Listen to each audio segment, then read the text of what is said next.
Hello there. I am so glad that you're here tonight because you know what? It's been a week. And I'm just glad to be here and to be talking with y'all and to be talking about UAPs and our silly government and all the things that are happening. Now, I'm on a different laptop and my lighting is different. It's a whole different world.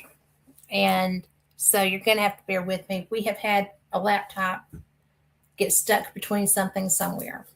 So, yay. But I have just been, and y'all know this, I've been having the best time. Fate magazine is all about UFOs. And now it's all about UAP because, the vernacular changed, and I still say it's because they want those records from the past to disappear at some point. But it's really cool because I think that there's so much happening, and I don't really care if this was to distract from something that somebody wanted hidden or didn't want to talk about or whatever the freaking reason was. We have UFO files. And I thought when they were changing it to UAP that they were just hoping to change the vernacular so that it would be difficult for past files to be found by future generations. Because if I were our government, I'd be embarrassed for having lied to my people since at least the 40s. And I think that the fact that now we have all this stuff coming to light. We had the fifth tranche released this week, and I did not expect this stuff to be coming so fast and furious. And hey, Melinda, but it's just really something that I'm having a good time with. And when I talk to my friends who are like, geniuses, they're shocked too. And they're like, well, why didn't we do this before? There's no reason this couldn't have happened sooner. And they're right. But I'd really be interested in knowing people's opinions. If you're not listening live, you can hit me up on Facebook and talk to me about it. I am all about talking to you about this. I'm going to wind up doing a panel fairly soon, and my earbud is blinking. Maybe that's because it's in use. We're going to go with that, and because I'm not listening to me anyway, and I have a mic on my computer, so, and I can see Carl, so we're okay. We're not going to panic yet. But I'm really so interested because when we started this journey, it was, for me, I've been studying this for a long time, but when we started the UAP journey, it was Hillary Clinton in an interview saying, oh, all the cool kids say UAP now. Nobody says UFO. And that's when I was like, they're going to be burying this stuff. They're getting ready to bury a lot of stuff. So there's that. But I think that, to me, the fact that, and I don't know, there's a lot of reasons that all of these changes could be happening. There's a lot of changes that they probably are happening. But it's kind of like, it's kind of a really big deal that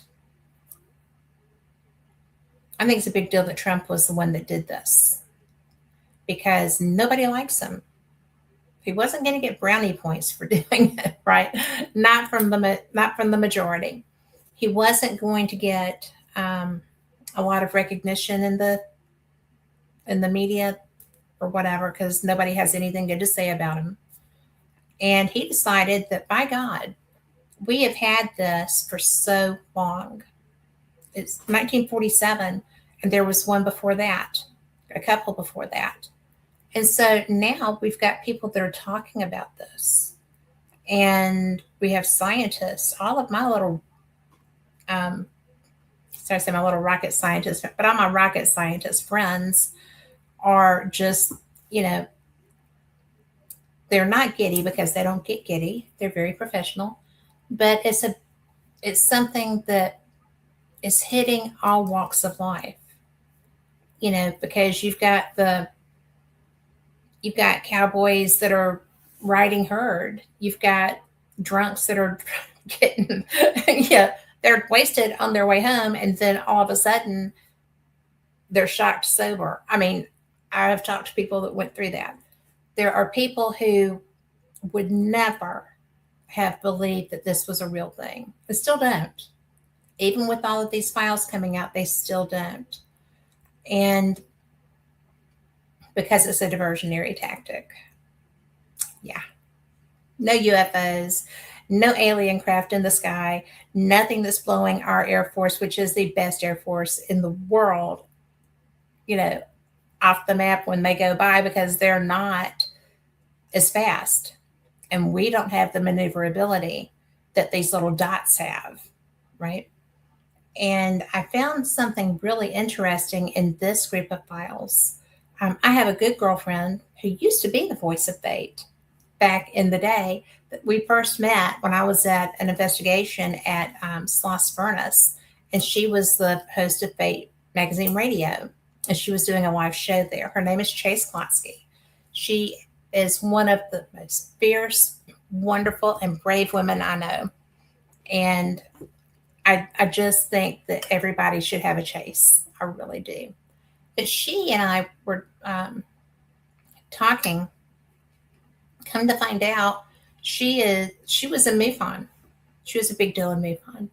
So as I started doing the UFO UAP conferences, I walked into, I guess, UFO Congress, the one in Arizona, and she and half the room were getting an award for a film that they had made. And they had been doing a lot of the filming at the Ozark Mountain UFO Conference. That was when everybody and their brother was there talking. It was Linda and Richard, and Mark D'Antonio was a new guy on the scene. He was there. Milton Howell was there. In fact, Richard Ellen was there with Tracy. His, I don't know if they were married yet. If not, they were about to be. But it was so much fun because we're all sitting there, we're all shooting the breeze. Linda and Richard are doing a show, and I see Chase, and she's doing her very first presentation. And she had actually done forensic analysis on the Peruvian skulls. And to me, that was interesting. She went and got her forensic science degree just to be able to do these skulls. She got to go into Bolivia, and she brought samples from the starseed skull. And that was pretty cool too. And we'll do another show about that, or I'll find that one and I'll share it with you. But, when I was going through these files this week, and I'd seen it on the news, and I thought, well, that can't be the only video they have of this. There was a great big black triangle, and they didn't have the film of it. It was just a depiction. It was a rendering. And I don't like renderings. I want to see the real thing. So if you wonder why there's not a lot of imagery this week, it's because I don't like renderings. So if I'm going to show it to you, I'm going to show you the real thing. I don't want it to be crap. And you don't want it to be crap. So that's how we're going to run this show. Yep. No renderings. Unless I just can't stand it. But Chase and I were talking because I don't know, you'll have a drink or two and you're just hanging out with your buds. And we had all these UFO experiencers, these not necessarily abductees, but that year was where I also met Calvin Parker, the guy from Mississippi, from Gulfport, Mississippi, who had an abduction that was pretty well documented. But that's where I met he and his beautiful wife. And so I had abductions on my mind, and Chase and I were talking. I was like, yeah, you've been a field operator for MUFON forever. said, have you ever been scared? Because she's never scared. Chase Klotsky is never scared. And she was like, yeah, I was really concerned. And she's like me. I don't want a missing time event. I don't want to not know what happened to me. I have seen UFO and UAP. So I'm a sky watcher. In the summer, when it's not flooding, I'm a hammock layer. So I watch the skies a lot, and it's all times of the day. And they're there all times of the day. And I was like, well, what happened? What happened with you? And she said, well, I went into the field on an investigation.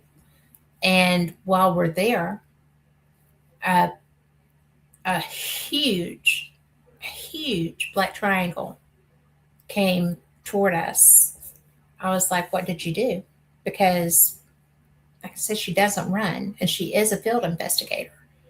And she said, well, I watched it for a while. Then I got in my truck. I wasn't standing out there. And I said, well, because that's my nightmare too. I don't want to have that happen. So it was interesting to me that what was shown in those files with this release was a rendering of a black triangle. And it had the standard lights, point, sides, coming back and across. And that's how they drew that. And that was seen by military personnel. And I know a guy who was a consulate general in the Philippines who has had a black triangle experience. He came through his okay, obviously, because he's still able to do responsible things. And his friend that was with him did not come out of it okay. His friend did not have his screen memories stay in place. He remembered everything that happened, and it destroyed him. So that's why I don't like the idea of even a small, quick abduction, just check you out and say hi. I mean, no, not even okay. And that's what they showed that some of these military personnel encountered in these files this week. Very, very limited video. Nothing but, it's not true. There's a transmedium object that goes in the water and up. But which I find fascinating. I wish I had a car that could do that. I would get to the Bahamas a lot sooner. But it's just so bizarre because there's so much that is available, and we're getting less striking imagery with this group of files. And I really expected the imagery to kind of begin here and move into a broader, bigger range. So I'm not fussing. I am not fussing because I'm so excited that we have them. But I would just like to see something more because I know we have more. And I also know that if they were able to describe that triangle coming over the top of their plane, they have that triangle on footage. There is film of that triangle on footage. They didn't have to do a rendering. If they were in their craft and it came over them, there's video of that. And I want that. So, Pete Hegseth, don't make me come up there and ask you nicely. But, I want that. We all want that. Am I glad we have some form of transparency grieving? I am. But I want more. I want a lot more. So I am really excited to bring you what I have. Like I said, I went through, some of it's amazing, some of it's so not amazing. But I have glasses. I'm ready to do some reading if I can see it on my monitor. And if you have questions, bring them. I mean, this has been kind of a very weird weekend, and um, I have had a I've had to have a biopsy, so I'm a little tripped out, and I have just been so fortunate because I've had to have one before somewhere else, and I am a sun baby. I love being in the water, so I'm a little nervous. So I will take some prayers if you've got them, but I'm pretty confident my doctor felt pretty good about it, and there's that. But I want to, let's see what I have here. I'm trying to be a little bit of a cheater, and everything I have just croaked on me. It's going to be that kind of show. Okay, we aren't going to sweat the small stuff. Now, let's come over here and see what we have. So I'm not going to go through these very fast because, like I said, there weren't very many.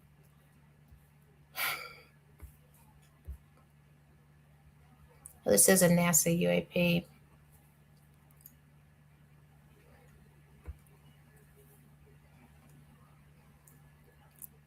This is the one from before.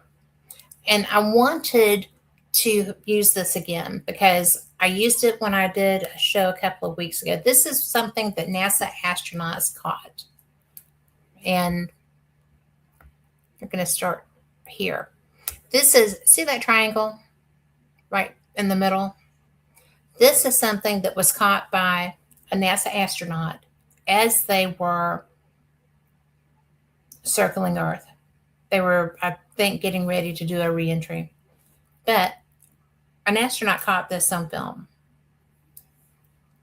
And so we do know that deltas are a thing. When I used this before, I was mainly just showing, oh, look, NASA catches things too. But this is a delta. We know deltas are a thing because NASA is who showed us that. And this is another angle of it.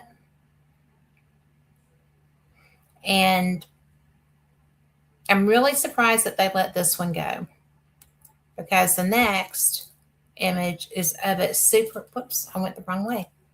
It's of it superimposed on the moon where they were coming around.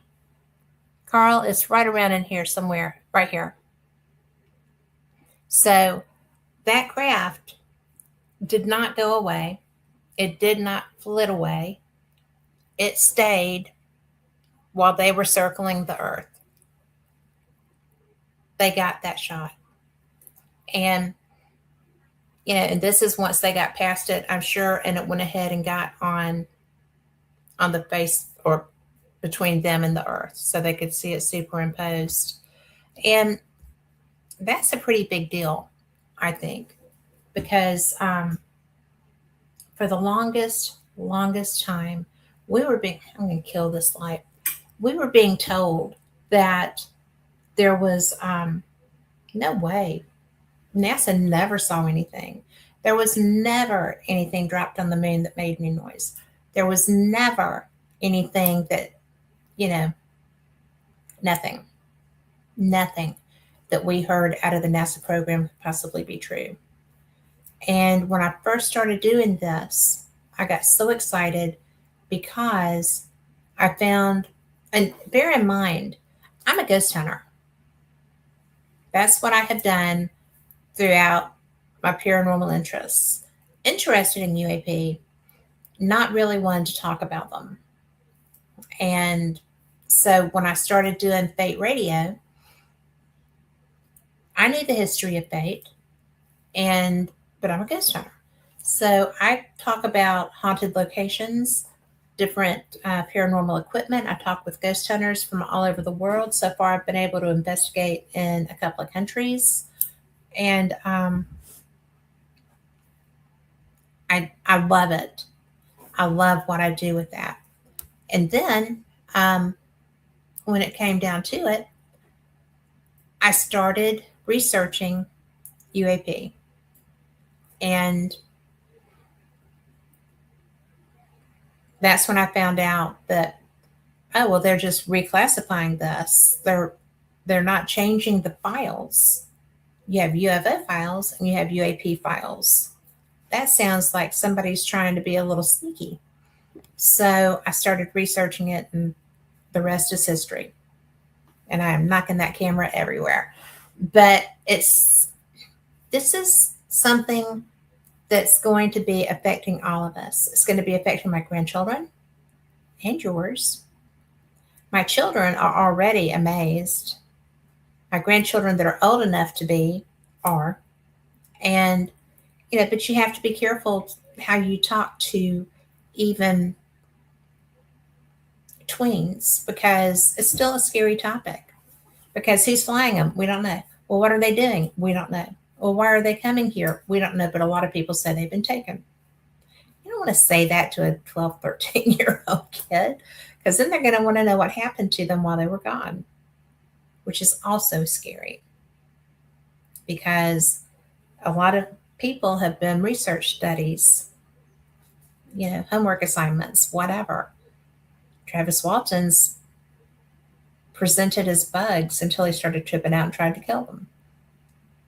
So, I did a workshop with Whitley Strieber, and he's the guy that wrote Communion and the follow-up to that, and has had adult life experiences.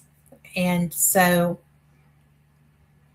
after a conference, I did one of his workshops, and it was a meditation. And when we were doing the stuff, he's very odd. He's very cool, but he's very odd. So he had all these not mantras, but it was a very good workshop. It's a very good meditation. And the image that I got during the meditation looked just like the cover of Communion. The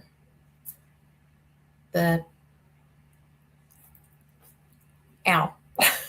It was him. But and I said, well, I did not have a preconceived notion of what I was going to see in your workshop. Why did that? I mean, do you steer it that way? What? He's like, I don't steer the workshops. You see what you've experienced.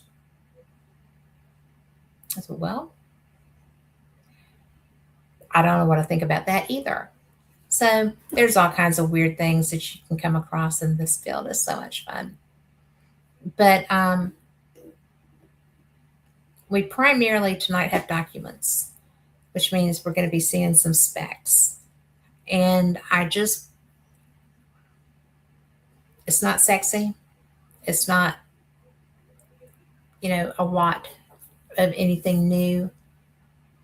But it's interesting because it's a military perspective on what they're seeing.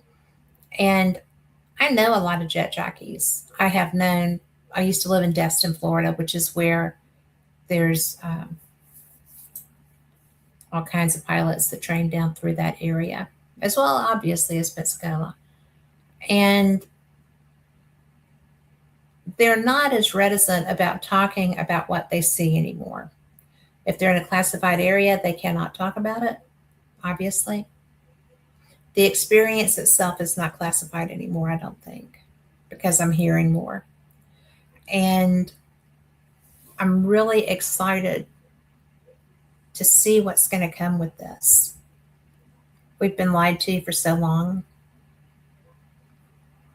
for no good reason. We've had people disappear. We've had people be damaged. I mean, Calvin Parker was damaged. I mean, there was blood all over. They stuck stuff up his nose and weren't nice about it. There's so much. And I'm just glad we're getting something. So we're going to go slow with these because I don't feel 100%. So I'm going to try to make sure I get it right. But It is what it is.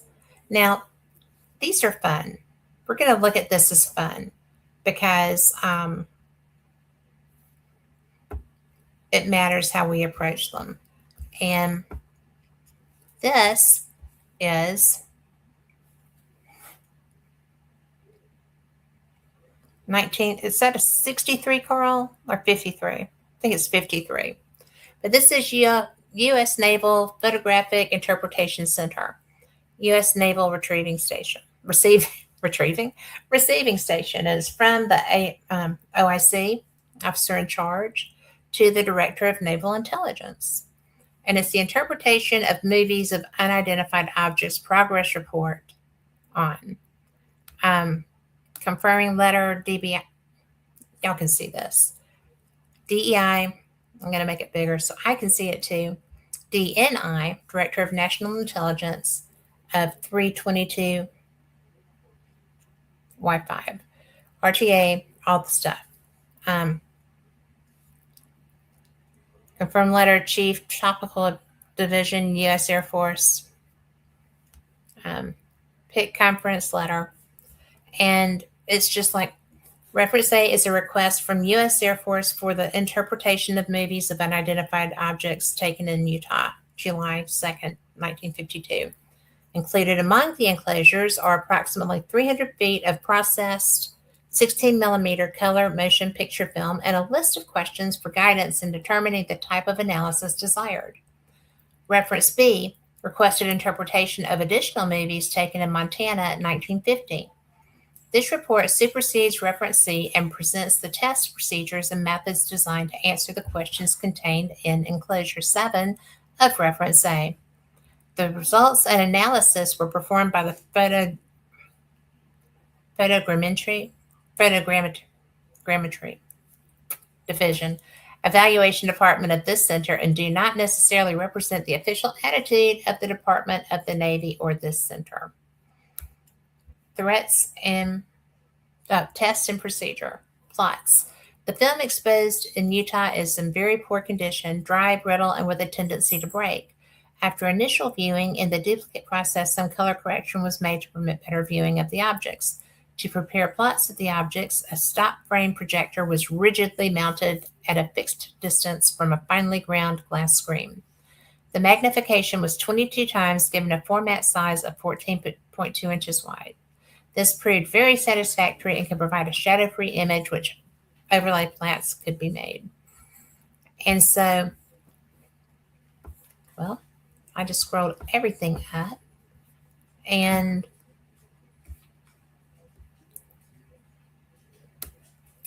Carl, I can't pull that down. I can't get to it. Thank you. But, this is starting. This was the first thing that I pulled down. And as you go through them, they reference all kinds of stuff. There's not a lot really shown with the documents, but it's interesting. And y'all may hear the dogs going off because I just got a message from the hubster who said he's home. So we'll see. We'll see what happens. But I'm just absolutely so excited that they're going to be doing this. I think it's that they've been doing it already. Okay, I'm not downplaying anything. And the fact that they're not really going big sexy on all of this stuff right now, they have gone big sexy. There's been some amazing stuff released already. And is it definitive? I think that freaking astronaut's triangle is fairly definitive because they were supposed to be the only people in space, right? And the fact that she could do that, I really liked that. I'm impressed. I really am impressed. So impressed with our military, our astronaut program, everything just is astounding to me. We have people that know so much more than I know or will know. I mean, I'm not going back to school. I'm 64. I might. But it's just so cool. I'm so blown away. Trying to get back to it. Oh, come now. You can tell I'm a little bit not under the weather per se, but not 100%.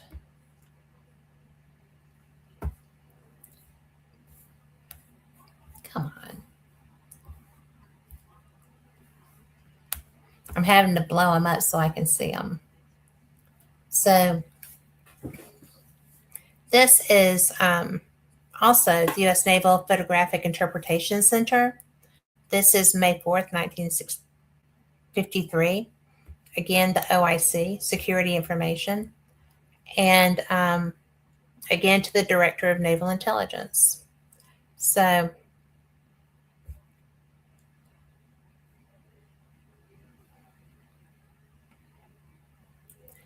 Carl, is this the same one? It's not, is it?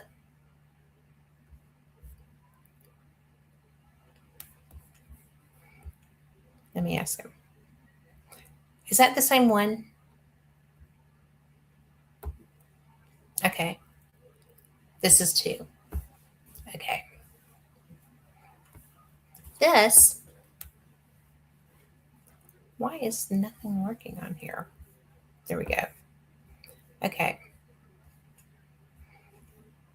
Interpretation of movies of unidentified objects progress report on. A preliminary detailed study of the Utah film was made, and it was decided that brightly colored spots of red and green lasting only 1 or 2 frames were not to be considered. Water spots could be detected easily and eliminated from the study. The color of the objects was fairly consistent as blue-white. Size and luminosity of an object varied throughout the file. For convenience and interpretation, the file was divided into 3 parts, each part being considered an entity. Part 1 consisted of the footage taken at f6. Part 2, the footage taken at f16 with a panning motion. And Part 3, the footage taken at f16, during which the camera was held steady. 3 definite groups of lights were observed throughout the films, and plots were recorded as follows. That means they've got it moving. 1, 2, and 3 holding to lower group. Then 1 and 2 holding to one object and azimuth of another. Then 1, arbitrary half-inch correction per frame for panning. 3, holding to frame outline, 5A and 5B. 1 image held to baseline, every 10th frame to show changes within apparent formations. So they have this absolutely shifting, okay? It is shifting location. It is just amazing. And when we get down later, you'll see Montana and then A11 terrestrial objects, 7A and 7B. But right now we're focused here because when we started talking about Utah is still, go down. Utah is still a hot spot. And I don't know why that is. I have no idea why that is. But that whole Midwest, Carl, can you pull that down, please? Thank you. But the whole Midwest is huge, but this is New Mexico, Utah, Nevada, so many places. And I have to wonder if that's why they put the primary, you've got Wright-Patterson, which we learned was and is a primary place for research on this. Okay. We have Area 51, which is a base. There is a base there. And there is work that happens there. It's not just a tourist spot. Although if you go in on the driveway where the mailbox was, then the truck will come and meet you, because I'm absolutely certain they have vibration sensors and whatnot there. Plus, there's cameras all the way coming in. So the truck gets there right as you're getting to the gate, and it's like parked at the top, and they're like, "Oh, we're going to look at all the visitors." But it's not. I mean, it really is a working base, because if you go to the back entrance, that's where the deliveries are made. And we drove back there because we went to I can't remember the name of that lake, but it's a dead lake, and it was so cool. But that's going to drive me crazy now. I'm going to have to I'm going to have to find that. But I was just so shocked, really, that there really was an Area 51, for one thing. And then I was so shocked that it's an active base. And I was also shocked because as you're going into it, it's not an arid, dead desert. You go through really great farmland on the way there. It's a big, if it's an oasis, it's a big oasis. It's loads of beautiful. So it's not all desert and dead, but the whole experience of learning through these files that there's stuff that they were seeing and getting in Utah. I'm sure that's Nevada's right below it, and it's not out of the realm of possibility that the whole the Trinity crash, which was before Roswell, and then taking off from there. And you need to read that book, Trinity. That is written by Jacques Vallée. And I'm going to figure out how to make that file MP4 so I can play that interview. Carl, I'm going to get you to help me with that and see if we can't make that work. But that was, to me, one of the most interesting things that I've learned. And I had already heard this story and then found out that Jacques and Paola had written a book together on this topic. And I had no idea, except that I got a phone call and said, Jacques would like you to do an interview. And I'm like, who am I? And I did say no because I just had surgery. And he was like, well, we must do this. And I was like, I just had surgery. I have a hole in my throat. I can't do that. And so I wore a scarf. So when you see that, I look like the wrath of God, but I had a great time. He is so fun. But I think that, and it's the only time I've ever been intimidated doing an interview, because I wanted to stay on task for his book, right?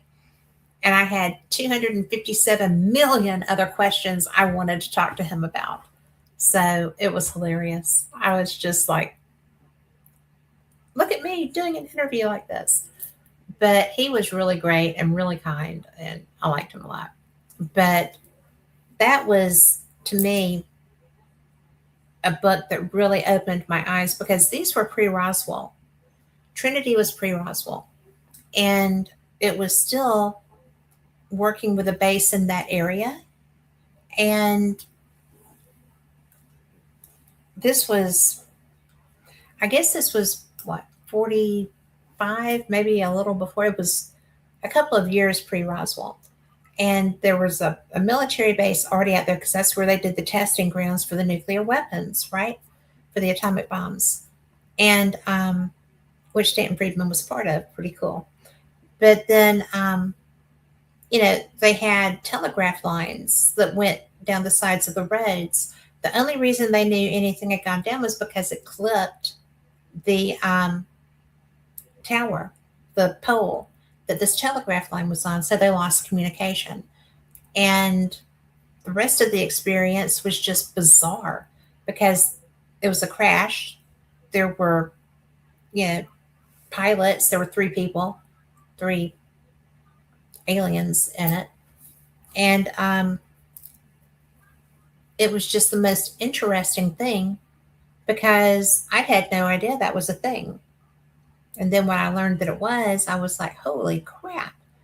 And then when I got a chance to ask Jacques about it, I was like, well, this boy's name, somebody's been reaching out to me with this name. And when I tried to find out about him, the only thing I could find wasn't a history, but he's always pictured with Stanton Friedman and Kathy Martin. So, do you know him? And that boy's family was the family's land, whose land that first crash landed on. And his, I think, grandpa was who got the alien who survived the crash out and tried to interact and help him and, communicate. Very interesting story. I'll put that on my Facebook and y'all can find it. But anyway, so it's really interesting because while I've been learning the fundamentals of ufology for the last, I've done FATE for 5 years, and going into 6, and paranormal experience for 10. So it was interesting to me that all of a sudden I've gone from ghost hunting to ufology, and with no idea how I got there, other than having some cool friends. But yeah, I mean, all this stuff is happening in the background of our country, and the people talking about it are rocket scientists and nuclear physicists and people that are aware of possibilities, okay, with propulsion, that have been working on different kinds of propulsion. And they're seeing these craft. I don't know that they're not already interacting with them. I don't know how this is working. And I'm sitting there going, oh my God, I have got to learn more. And it's out there. You can do that because it's, I think they changed it from UFO to UAP so that the original UFO files will fade out. I think it's it's going to be part of a cover up. They don't want to talk about how they deceived the people of the world, so they're going to just make those stories kind of fade out. That's my opinion. Because otherwise, why would you change the vernacular? There's not a good reason for that. That's the only thing I've come up with so far. But the interesting part to me is that it seems to be not really working well yet. Probably in 10 or 15 years, they'll have it down pat and everybody will be talking UAP. But there's so much history. You've got global experiences. And I learned when I went to Scotland for the first time, the first place that we went on a cold and rainy morning, well, just a cold and gray morning. It wasn't really raining when we were out there to start with. We went to Bonnie Bridge, which is a UFO sighting area. And it was really cool because a guy came down. There were cows on this side of the field, on this field, and then there were nothing over here. And he was moving the cows up toward his home pasture. So he had dogs, which got me. I was nailed. And then, we were ostensibly looking for UFOs, and Andrea Perrin singing to the UFOs to bring them down to us. It was kind of a rare moment for me. And then, the next thing I know, I'm really wanting to watch these dogs work. And then the cows are gone. The dogs have already worked. So I'm stuck looking for UFOs. But there were images captured on people's phones after Andrea was singing to the aliens. So I did not know that was a thing. And she's my friend, and I didn't know that was a thing. So that was a nice surprise once we got to Scotland. But yeah, Scotland has a big UFO history. England does too. So it was, man, and they're so brave anyway. Those people are, you know, really, their background makes them special. But we went the next year to the Scottish UFO and Paranormal Conference at Glasgow University. And that was interesting because another researcher that I'm going to hopefully be talking to here, Malcolm Robinson, is the English version of Stanton Friedman. And, well, and Philip Mantle, but Philip's English too. But it's there's such a big older community. You know, it's like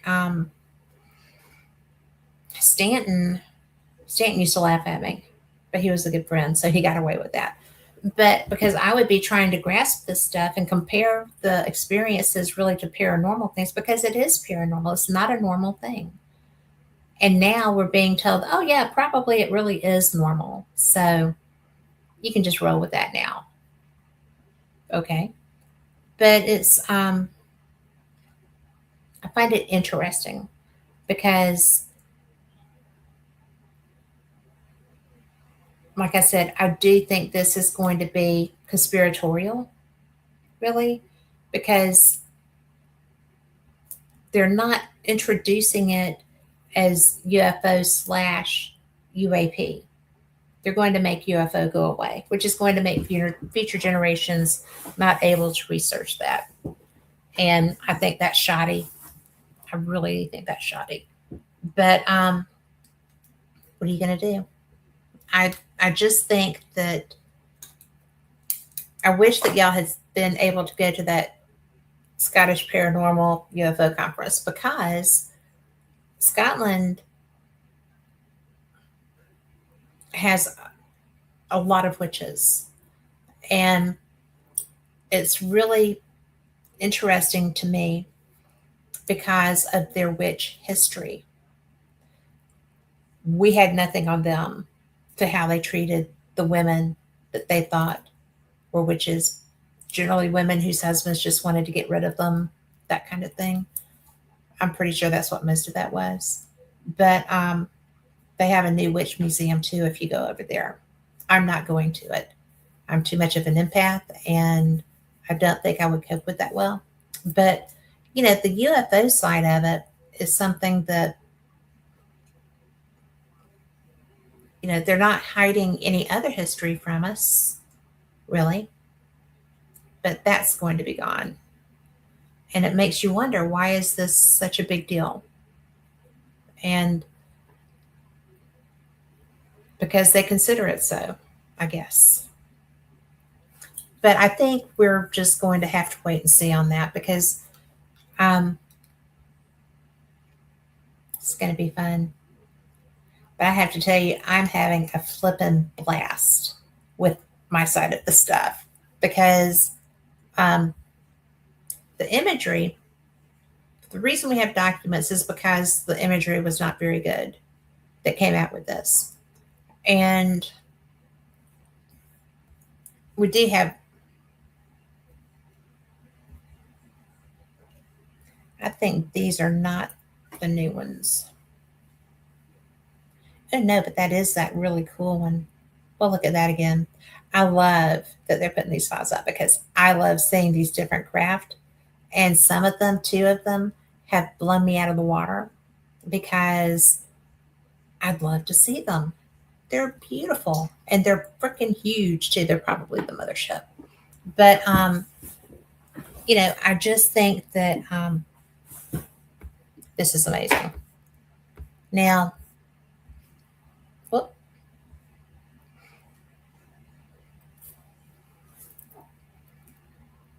I'm gonna open this file. Y'all just, let's see what this is. Oh, that's the NASA thing. We've already seen that. Even these glasses don't help me a whole lot with this. So there's that. I'm gonna have to wind up getting stronger glasses. And whoa, there I come way close, but I can't read it very well.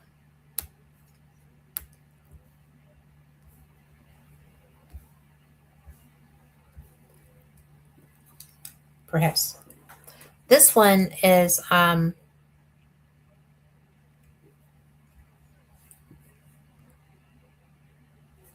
same one. Why am I having an issue with this? Probably because, no, that is not the same one.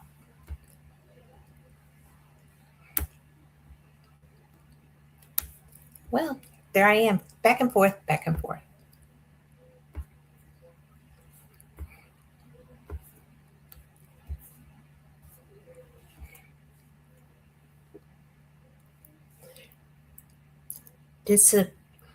Densitometric tests. I don't know what that is. Densitometric data were obtained with a whatever that tool is, manufactured by the Welsh Scientific Company, has a scale range of 0 to 3. The procedure was to project each frame at approximately 22 times magnification onto a finely grained glass screen. The background, the sky, was then measured at several places and the density sat to 3.0. Variations in background densities were in the order of 0.02 and were regarded as uniform.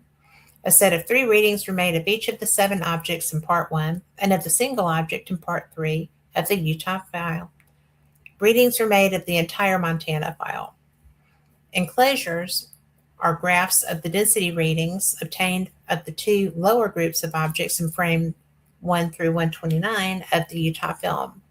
Enclosure 9 is a density graph of the single object in Part 3. Enclosure 10 is a graph where 6 successive that kind of readings were averaged and advanced 1 reading each determinant. Of the Montana file, densities were plotted as above and are enclosures 11 and 12. They did not have the enclosures. The results of the density readings may be questioned is that these objects varied in size so that the minimum sizes that probe was measuring the entire object, and at the maximum size, the probe was measuring only a portion of the objects. Because of this situation, only the largest readings obtained by scanning the objects were used. It is understood that normal procedure would be to read the entire object. This was impossible with the equipment on hand. In addition, the file with which this investigation was conducted is a duplicate of a copy.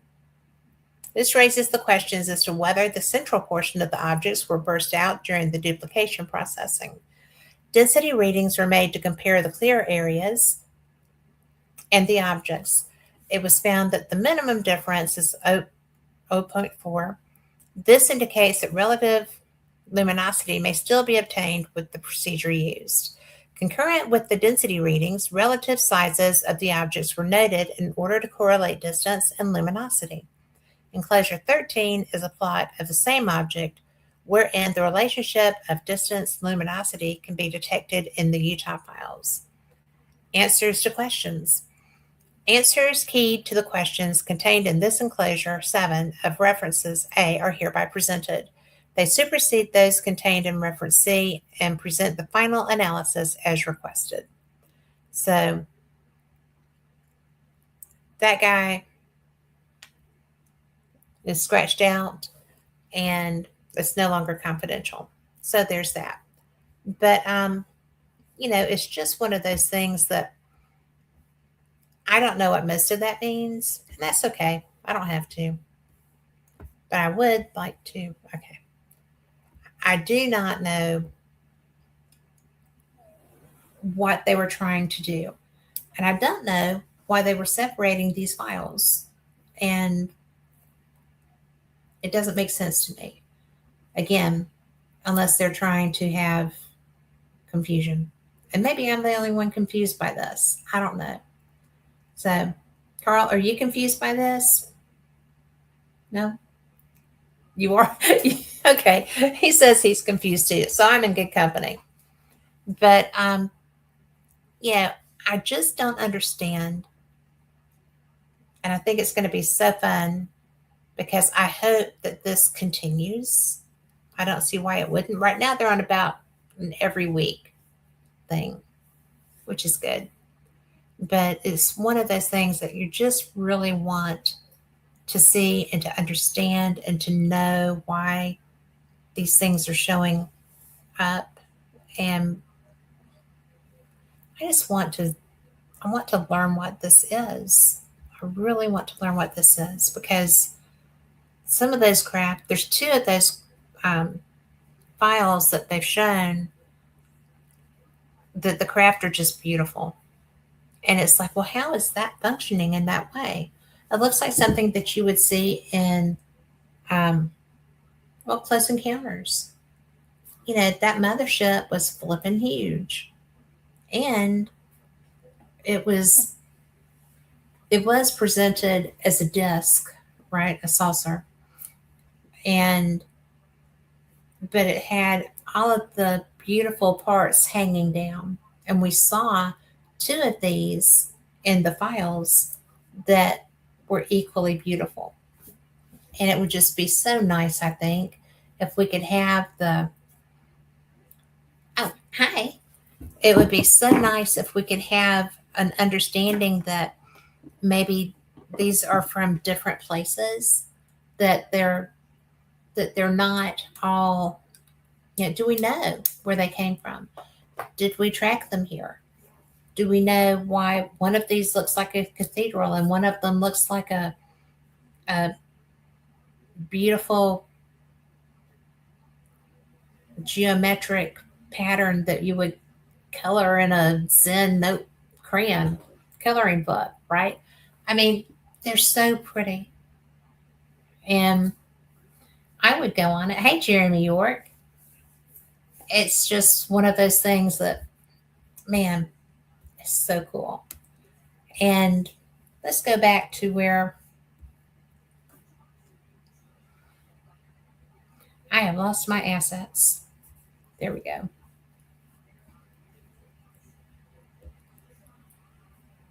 Carl has been working so hard. And so I was trying to make this easy for him. And I don't know if it's going to be all that easy for him. I'm going to go and play some of these from the past videos. And because really and truly, I find these so beautiful. We do have some more documents and we do have a video with them too. But I personally just absolutely love this video. Let me get back to it. Uh-oh. I just lost it, Carl. Let me try again. You'll see why Carl produces me. He protects me from myself. So, and thank goodness he does. It's a good thing to have friends. Okay, we're going to come down here. Now,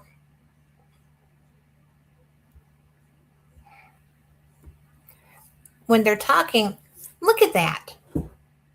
Look at that. That's what they put in a UAP file. This was in the first tranche, I think. But look at that. Could you imagine flying in that? I can. I think it would be so cool.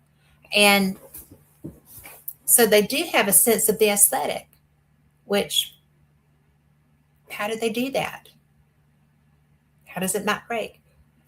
They could look like a cathedral. They could look like a spider. You have to go, with what makes you feel good. But I think that that is one of the most beautiful things, and I'd love to see inside of it because whoever designed that has a sense of the aesthetic. It's not just one of those balls of light that are flying around and giving our pilots a run for their money. And I really think that if I were a military pilot, I would be so frustrated because they want to get close. And how can you do that? Who knows what warp they can go? But I just wanted to share that again because I love that. So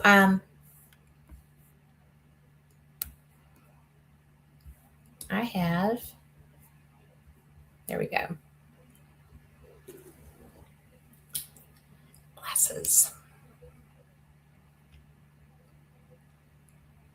Now, I'm going to pull this up.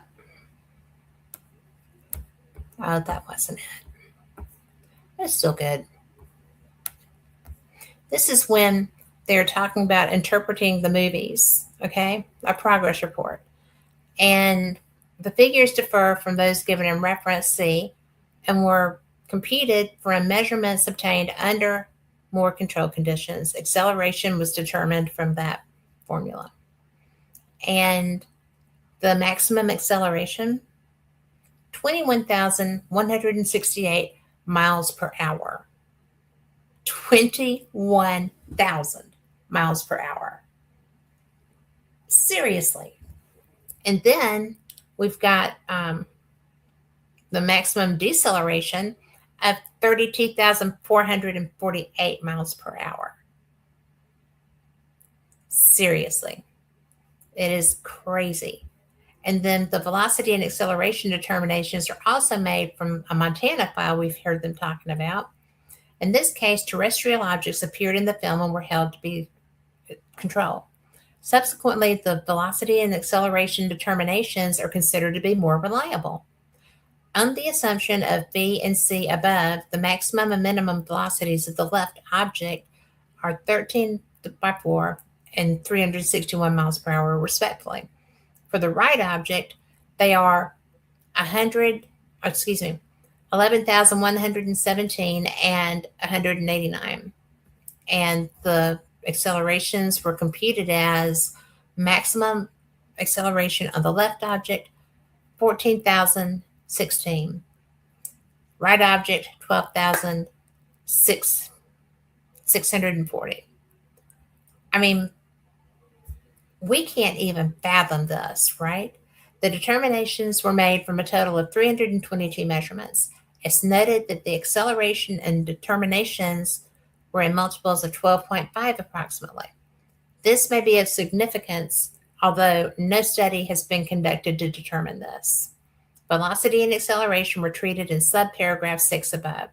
The paragraph 2A indicates the controls used during this investigation. So, I mean, that is so big. That is, well, now I've lost my mouse. There we go. But that is so big because we can't do that.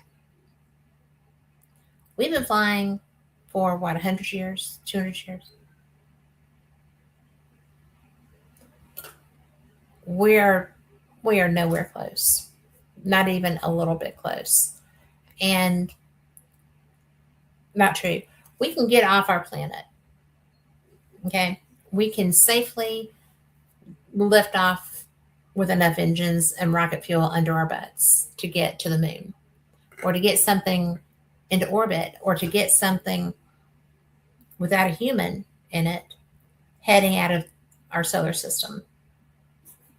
But we can't do anything. And, it's just crazy. And let's see. Melinda says that in her humble opinion, the U.S. government has always released information that serves them the most.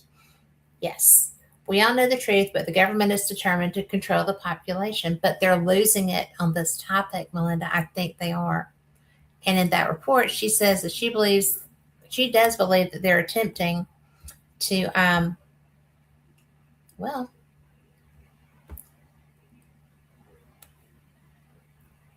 to separate and examine each sighting and compare them to each other.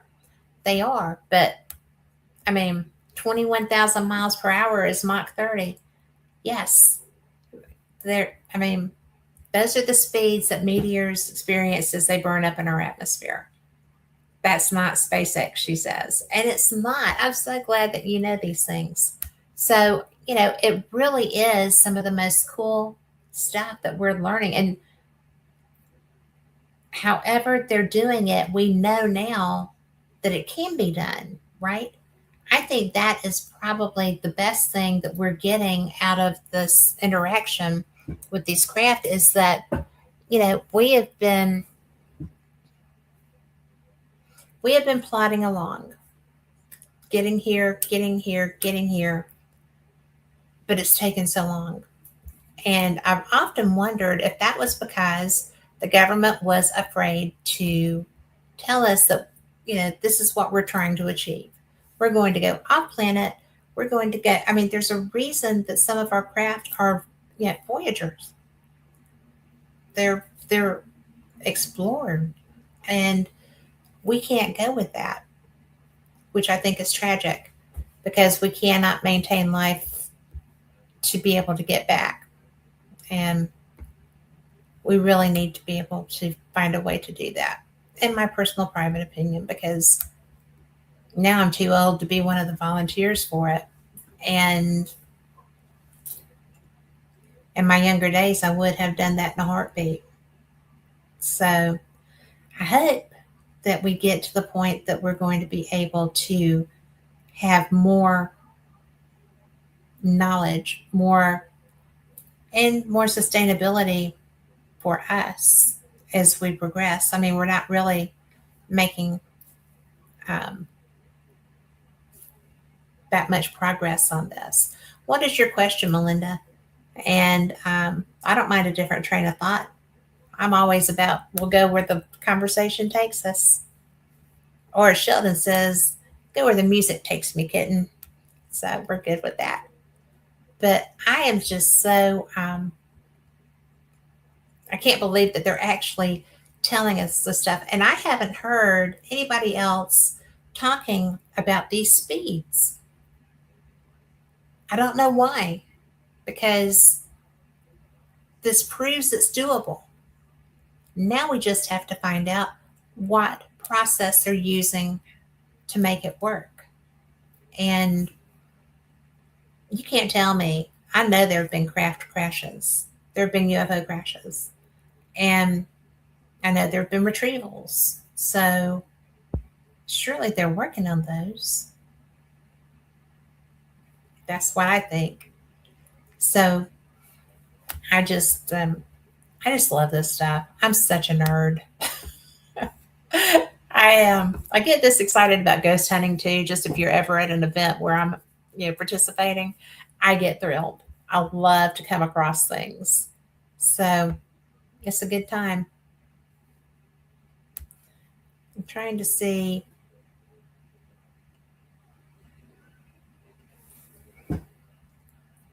Mm-mm, I do not. And for those of y'all that missed it, I'm using a different computer tonight. So it's a little crazy. I'm trying.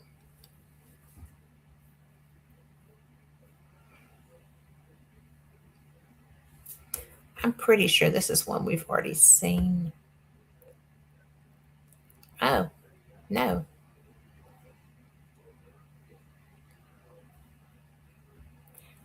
Did you see that? Let's do it again.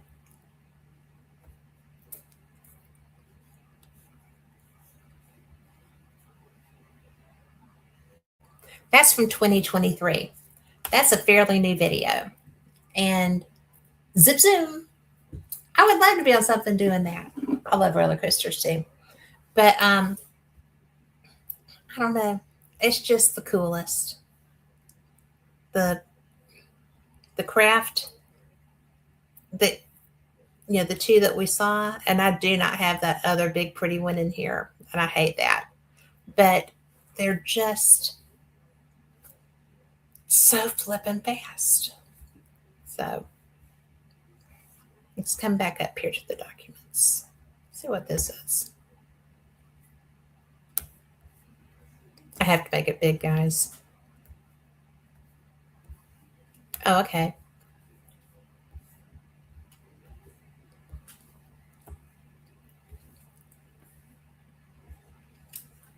Glasses.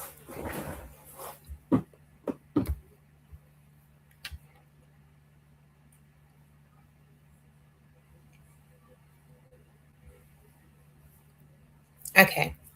This is J12. But interpretation of movies of unidentified objects progress report in.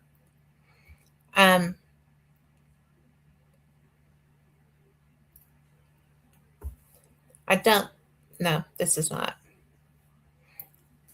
So this is analysis of the graph correlating luminosity and size indicate that as the luminosity of the objects increase, the size is larger also. This could be the effect of viewing directly a reflecting surface.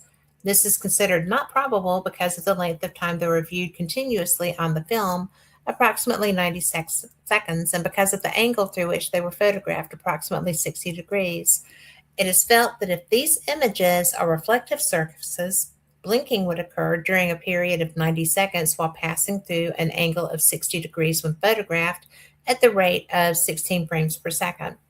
This premise would permit highly reflective balloons or asteroids to be a possibility. However, the velocity and acceleration computations of paragraph 8 rule this possibility out.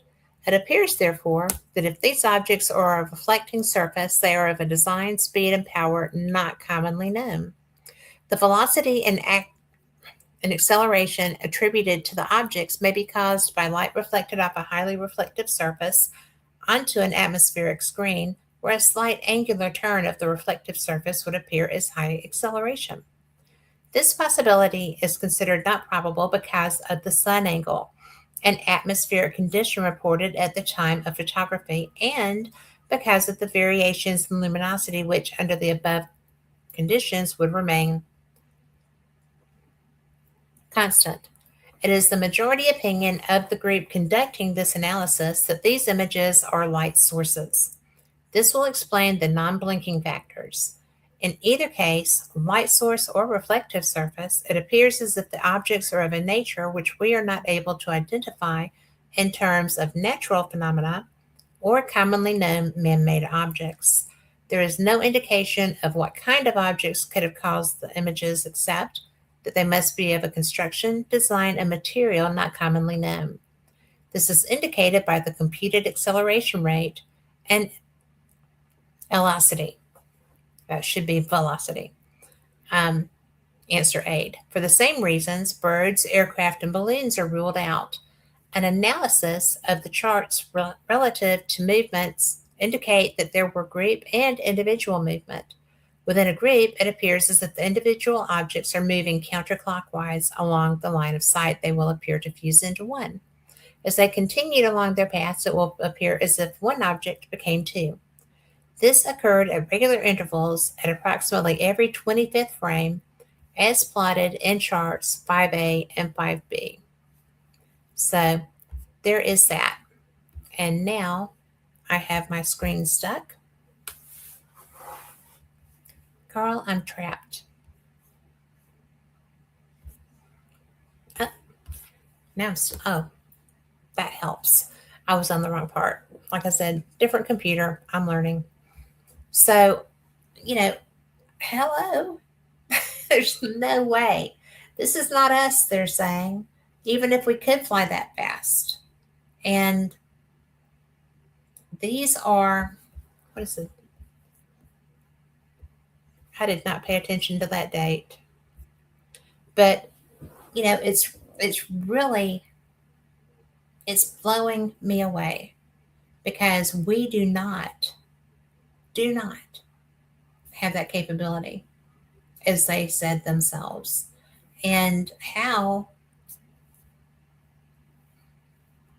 are they going to tell us that that's not something superior to us in knowledge and experience and power? That's been one of the big things, right? They don't want to terrify the public.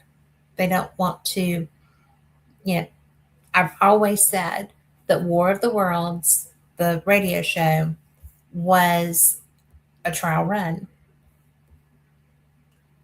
We failed. I think that they wanted to come and talk to us. They wanted to let us know that there's something. We don't know what, but, we don't know what's going to be interacting if we're reaching out to them. And people started jumping out of windows and, losing their minds. And it was just, it was horrible.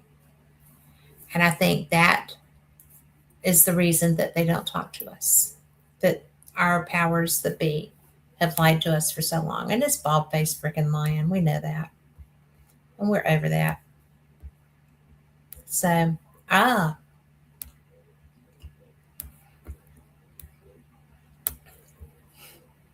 this is Melinda, you're so funny.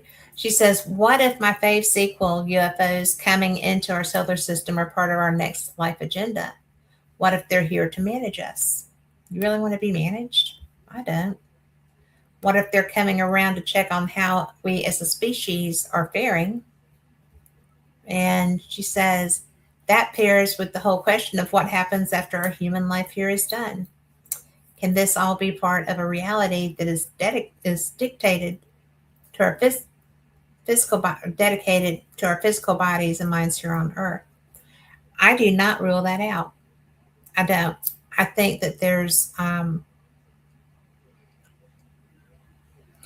don't think that it's us in a near future. I don't know how they're managing this, but I think that there's the possibility that they are coming to see how we're faring, because, oh my, not real well, honestly, as a species. You know, we are so war-minded and so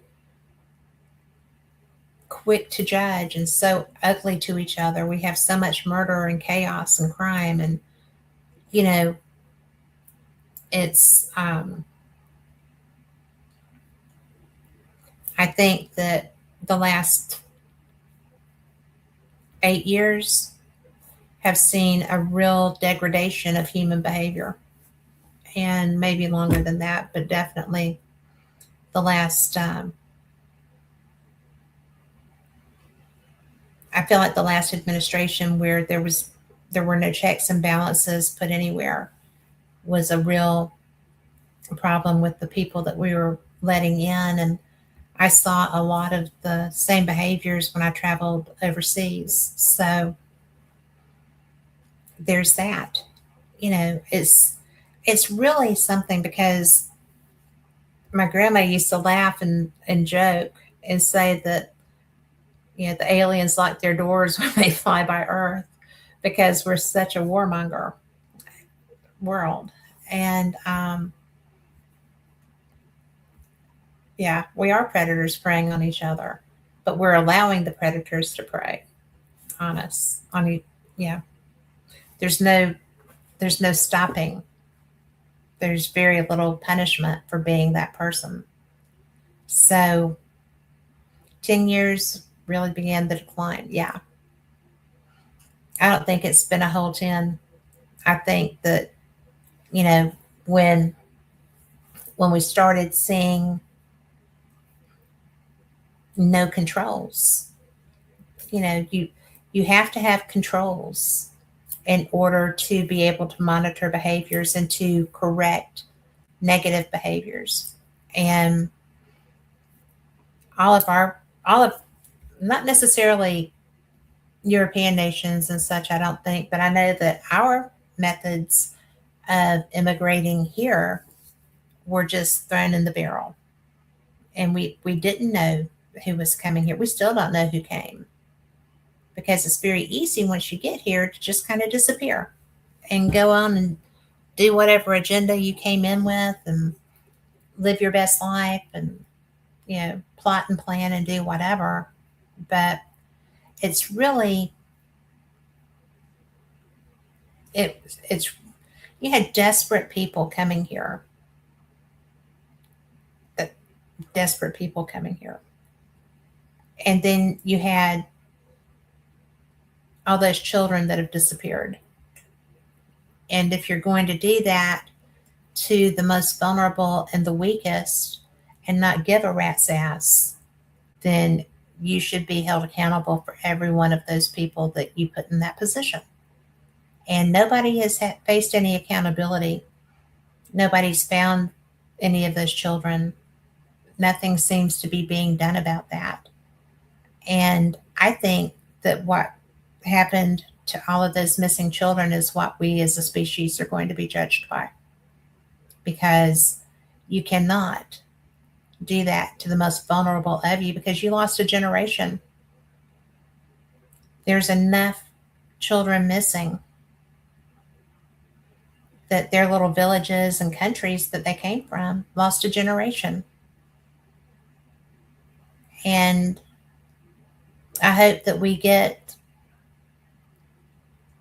back to thinking that our nation's laws and rules and regulations matter again. And that the repercussions for not doing them, not following them, are implemented. Because you can't have, I mean, it's been like the Wild West. It still is in major cities. It's so dangerous. And but the children are my sticking point. You can do what you want to grown-ups because we stand a chance. You can't do that to children. So that's a terrible topic. I'm sorry. But I just think that, when I was in Scotland, there were riots when we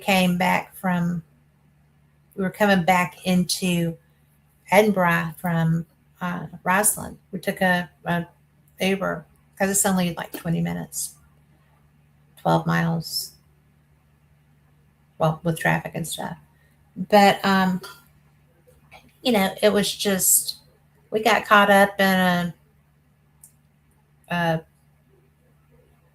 Palestinian protest. And it was really rocking. It was tough. In fact, hey Joe, our hotel had to evacuate. We got back, put our luggage in, went over to the mall to stock up on our chocolate. And then when we came back, we had a dinner reservation that night. So we were going back to the hotel to get cleaned up and rest a little bit. And our hotel had been evacuated. all of our staff, everybody that worked there, everybody staying there, were all out milling around in the road. And we were right across from Waverly Station. So Waverly was, being protected too. And it's a bomb threat. And there was a suspicious package found because there's a Barclays Bank in that building and a UPS, I think. And there have been a lot of anti-Barclay flyers everywhere and stuff. So, probably Barclay was the target of that. But so that was my last day in Scotland. It was really interesting. But we did have a lovely dinner. So we all got to meet and get to know each other as we were waiting outside to see if our building was going to blow up. It was loads of fun. But I had my chocolate with me. It was not getting blown up. So if you haven't been to Hotel Chocolate in Edinburgh, I think they have one now in St. Andrews too. If you go to Scotland, find Hotel Chocolate. And let me know that you did, and I will pay you back if you bring me back some of their raspberry or orange chocolate macaroons. They're little discs of chocolate with cream in them, like little macaroon cookies. Oh my God. So anyway, they come here and they still end up missing. Yep. And sex trafficking is a big thing everywhere, and it has been for a long time. But when you have unaccompanied children that nobody's paying attention to, and you just let them go with anybody, that's terrible. Terrible. I'd like to go and find every one of them and bring them home with me and love on them. But anyway, let's see what else we got. I don't do politics on my shows. And here we are talking about politics. It's not really politics, it's children.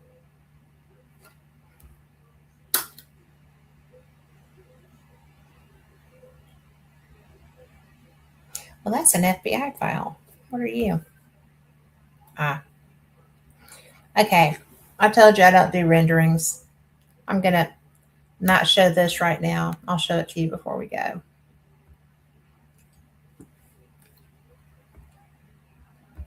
Now, I thought this was interesting.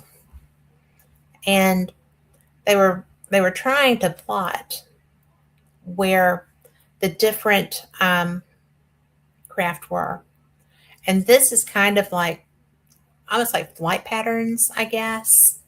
And I just thought, oh, all of my little things that are open, Edgar Casey, yep, love him. But this is just kind of um, says film analysis of unidentified flying objects, 1953 PDF. And these lines, a lot of those are flight patterns, where they've been. And this one was very well concealed. They did a good job with that. There were several like this, and I was looking at them trying to ascertain a little better, right, what they were doing. And everything that I found looked like patterns. And it was, to me, this was kind of trippy dippy. It was definitely not something that I anticipated seeing. I thought that was kind of a lot of information to put out, because if you don't know that they're flying all over the place, you do now, right? And they just go wherever they want because we can't touch them. I'm just glad that they haven't decided to, fire on us or anything, because I don't think that would go well. I love this one. So these are how their shapes kind of fill out. Okay. And I didn't get my thing at the top. But I just think, compared to us, these are so big, right? To our craft. And I can't even imagine how many people fit on these craft. How many people are flying on those? How many people are in each one that we see? Just us, not counting who all the military is flying up there and seeing, the people that are, when we have the comets going through, I'm sure there's other people watching them too. I mean, genuinely, these have to be just so massive. The one that I saw that was low didn't seem that big. I mean, it did not look like a big one. But of course, it was pretty much eye level with me too. But I just find this so interesting because I don't know. I just do. I think that everything about this topic is so timely and so important. And yeah, I am anti politics too. And I'm anti politics because politicians do dumb crap, like let children go, like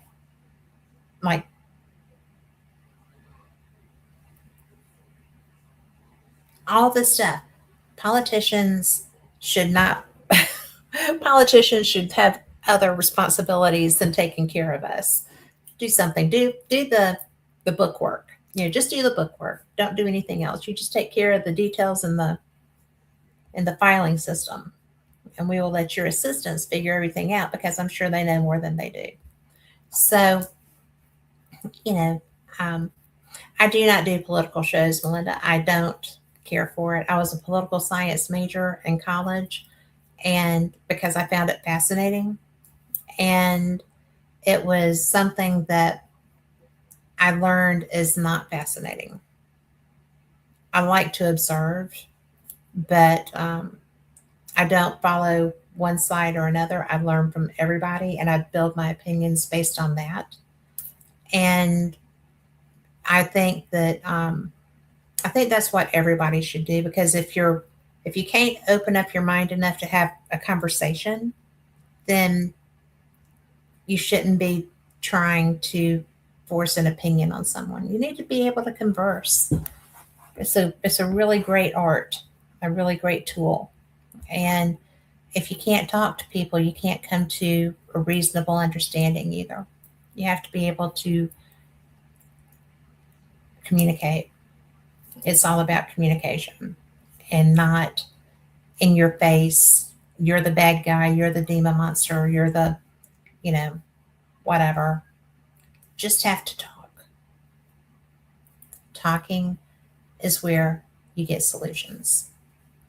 So I'm a big pro communication person. I am a completely don't like politicians person. And I know some, and they're nice people when they're not doing their, paid for job. So yeah, I mean, you're right. Those families came here and they still wound up missing because they didn't. They just let them go. I can't talk about that because I'll try. So, um, I think that our Navy pilots. I love the Blue Angels. I'm sorry. I'm a big Navy pilot fan, and but I like the Army too. So it doesn't matter. I have so much admiration for everybody who serves our country. Politicians too, because but we need term limits. You go, you serve a term. If you're doing a good job, you get to go back once, and then you go home and run your farm or your business, your car lot, whatever, and you know go out and do a lecture circuit, do something, but don't go back to Washington. And you can't go back as a lobbyist either. That's the way that should go. Don't you think? you know, Go and live your life where you can't do any harm. No harm is a good thing. So, yeah, divide and conquer. It is a strategy, and it's not. That would be the politicians at war with us. Divide and conquer. It's working really well, isn't it? So, I think that if nothing else, I do not know what the deciding factor was in these files being released. But oh my gosh, I'm so glad these files have been released because it's just the very best thing that could happen, I think, because we need to remember as a civilization, not a nationality, not a faith, not a hometown hero, whatever, but as a civilization, we need to remember that we're not the only game in town, right? There are people coming here from somewhere, and these craft are behaving intelligently. They're being flown by competent people. If you can go that fast, I'm probably not riding with you, but I sure would like to drive. But, there's so much that is so cool about what we're seeing. And, I just think that we're getting to see this. We're getting to see the speed and the velocity and the maneuverability. Oh my gosh, the maneuverability is off the chain. When I was watching some of the videos online, and if you haven't yet, it is DOW.gov slash no, yeah, DOW.gov slash UFO. And you can go and look at these. You can read these files till the cows come home. It is some of the most fun that you can do on a rainy afternoon or an early morning or whenever you get a chance to sit down with them. I have a lot of them downloaded on my iPad, some of the documents to go back and read just because it's so much fun learning. I have I have been fascinated in this since God was a child. It is just the best, the best ever. And we get to look at it, right? I just think it's the coolest. But and I will say that I was really surprised that we get to, because some of this stuff, like the speeds, right? When you're looking at these speeds, these are obviously people that have a lot more aerodynamic knowledge than we do. And they can keep their pilots protected, right? They're not being torn to shreds in those craft. They're flying those craft. We don't know how to do that. And that's where this communication, we have to be able to communicate, because at some point, if it's not already happening, that's going to be a thing. And if we're still acting like just warmongering nations, like we don't care about our weakest, like we don't care about little old people and children, and, we only want to beat everybody, you know, um, we're in trouble. This is a situation where there's not going to be, I think, a lot of chances to get this right. Just saying. These people have been observing us for centuries. And if it's not them, then it's their historical figures. I mean, I don't know the life expectancy, but they have been coming here since we've started keeping records as people on this planet. And it's like Ezekiel left the earth in a fiery chariot, spinning fiery chariot.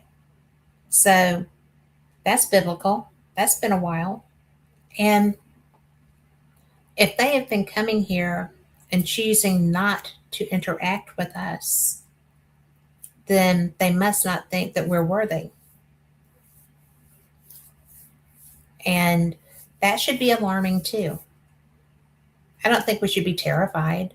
I think that when the time is right and they have enough confidence in us, then, we'll get interaction beyond being taken as like, lab experiments. We don't want to be lab experiments. We want to be able to have a social relationship with these people that are coming here.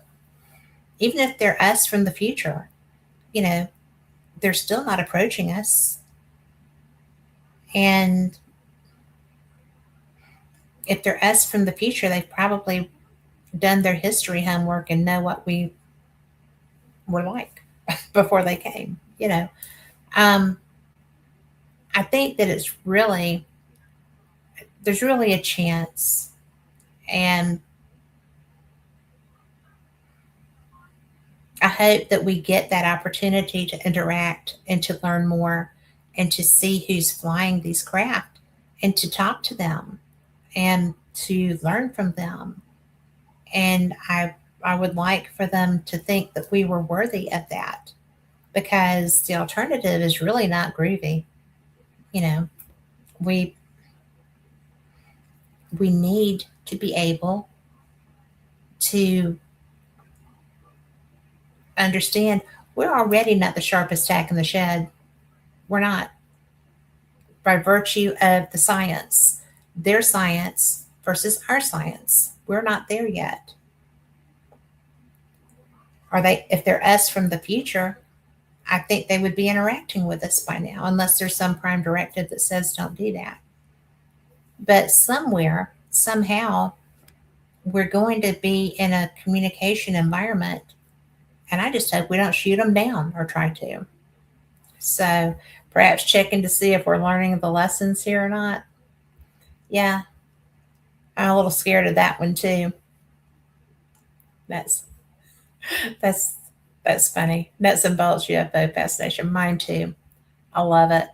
I think it's the coolest thing. But I really hope. I'd like to go for a ride. Wouldn't you like to go for a ride if they have a gravitational control so that you don't get ripped to pieces like or give you a suit. Don't just take you up there and watch the show. But I think that it's neat. Let's see what else we have over here. We're running low. Whoops. Assets. Where are they? There they. Glasses. These are not my favorite glasses. Oh.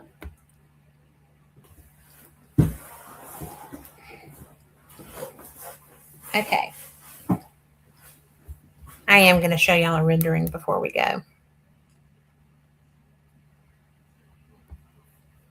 I said I wasn't going to do this. Well, because I want the real thing. You know, it is what it is. Let's see.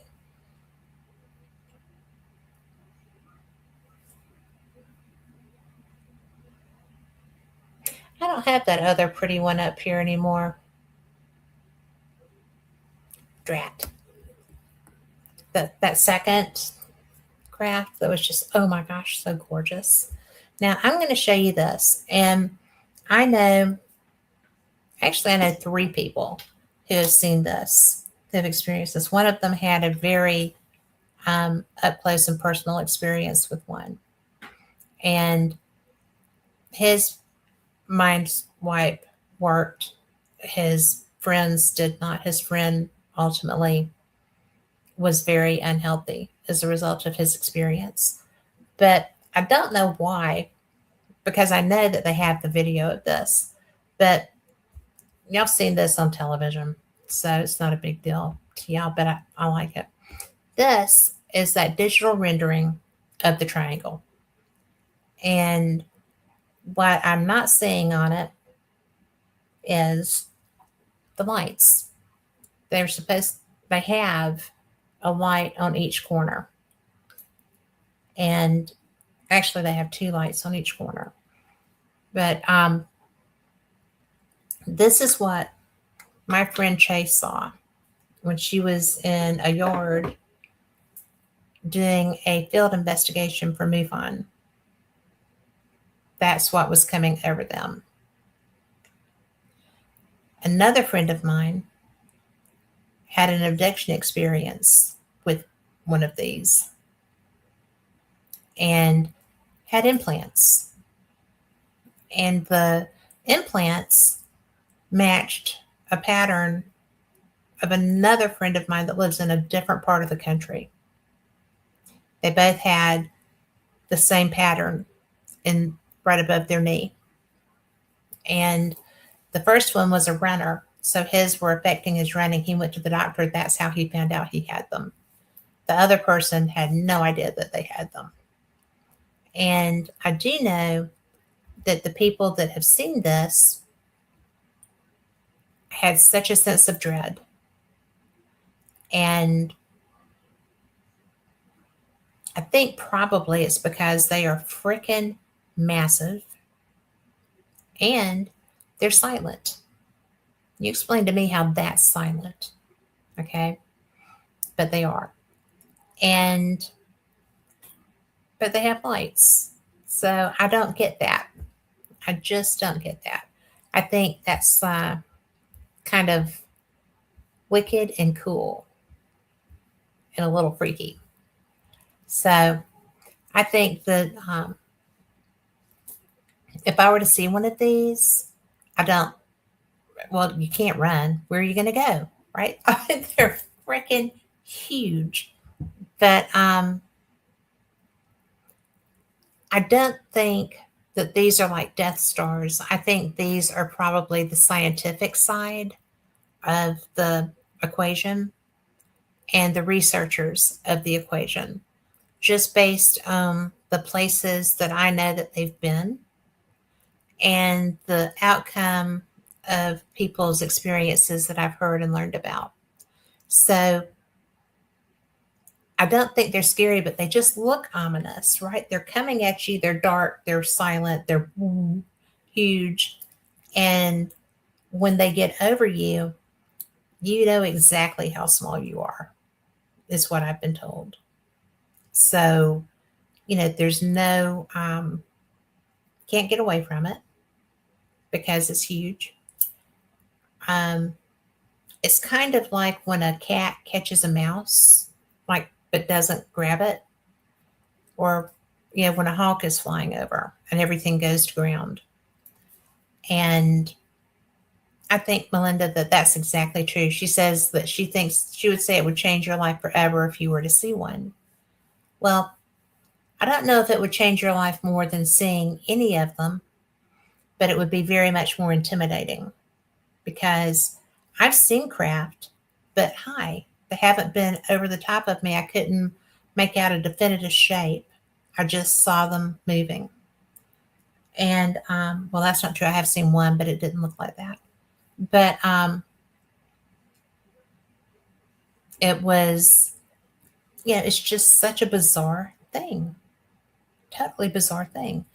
And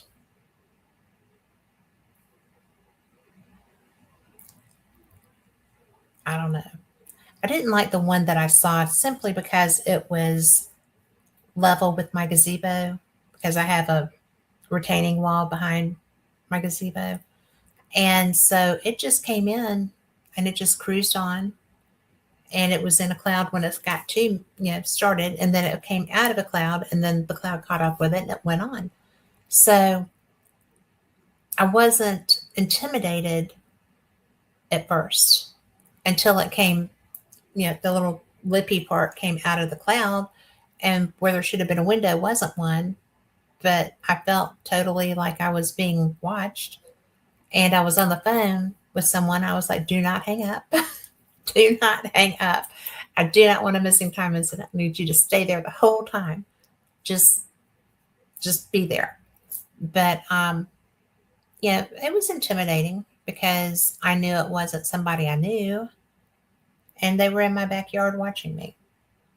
Well, my neighbor's backyard, just cruising through. I don't know if I'm pretty sure they knew I was there. I was sitting on a deck.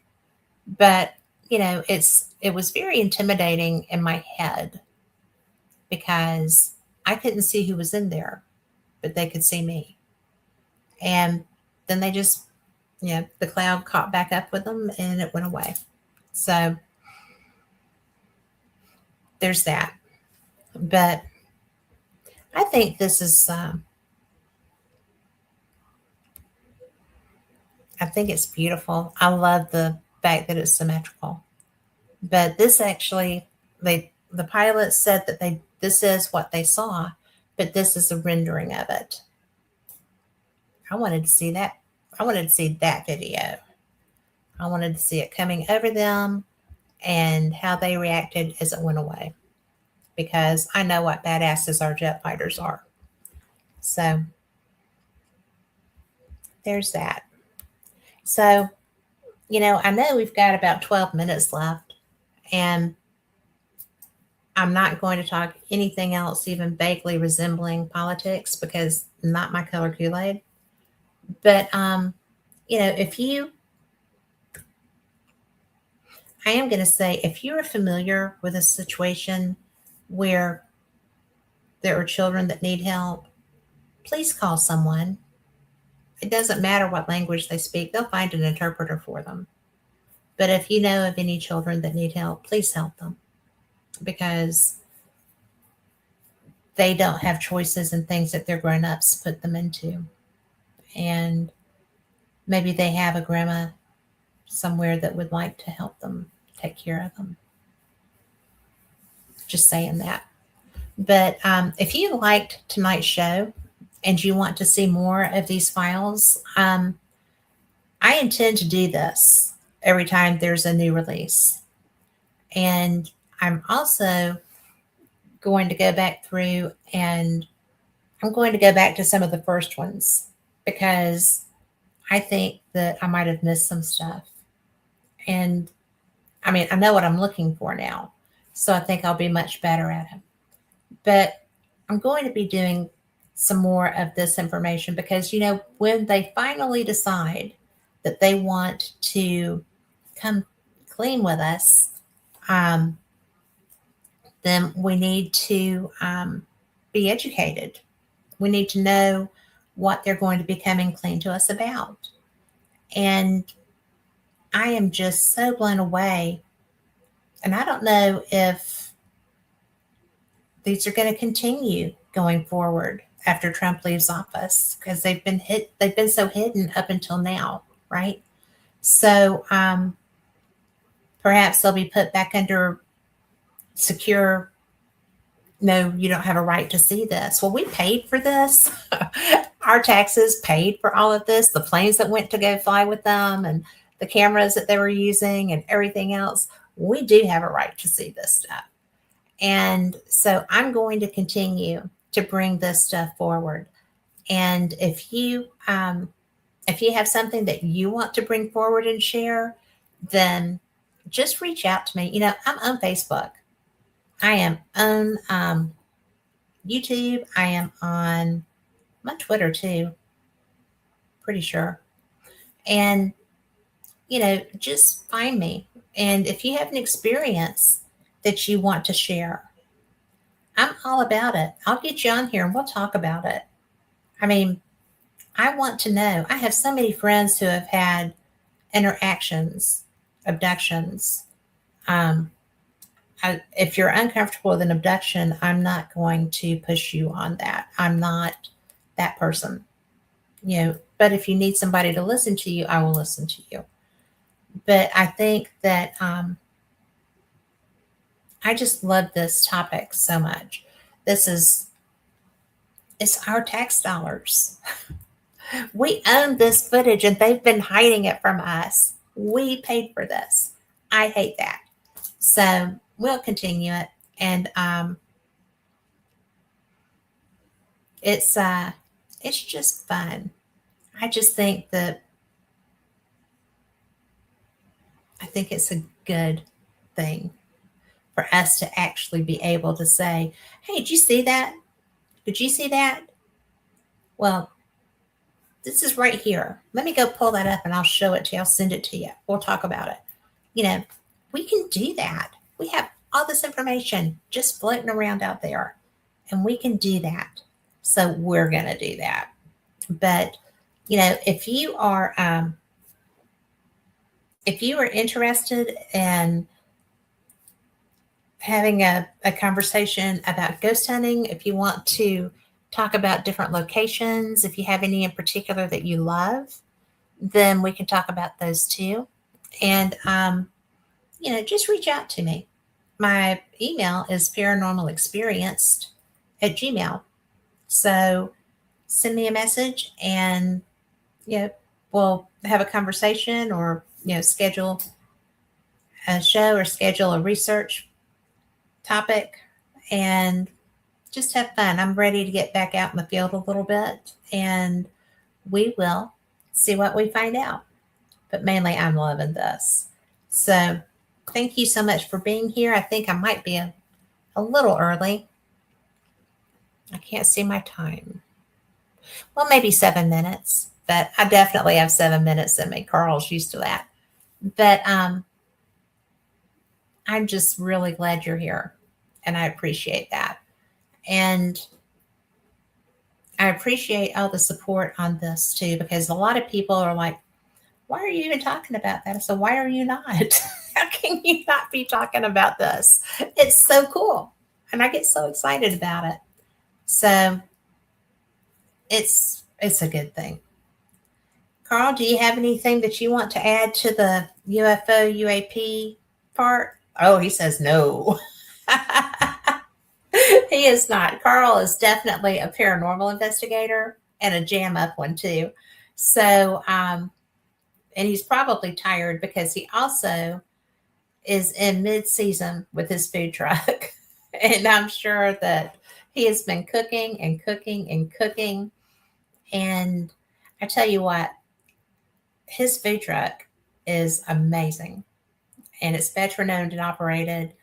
And he makes smash burgers, and he makes, oh, what is the name of that other sandwich? Tenderloins.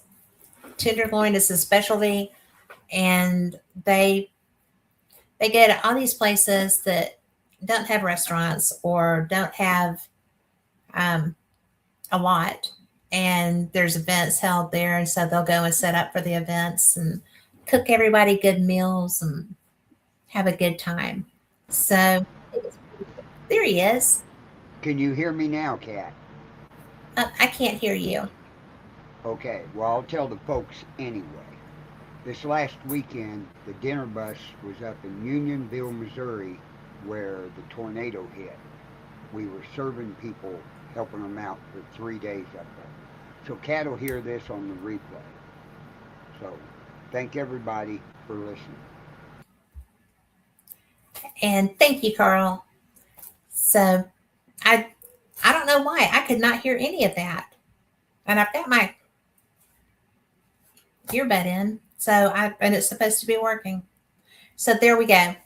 But I got to tell you, he's one of the best people on the planet. He's a good person, and he's my friend. So I hope that y'all had a good time. I will see y'all next week. I'll see you Wednesday night, actually. Paranormal Experience with Kat Hobson. I'm going to be talking about some locations. And be blessed. I hope that you absolutely have a great week and just take care of you. You know, we take care of everybody else. It's okay to take care of yourself some too. Be blessed and have a great night. Good night.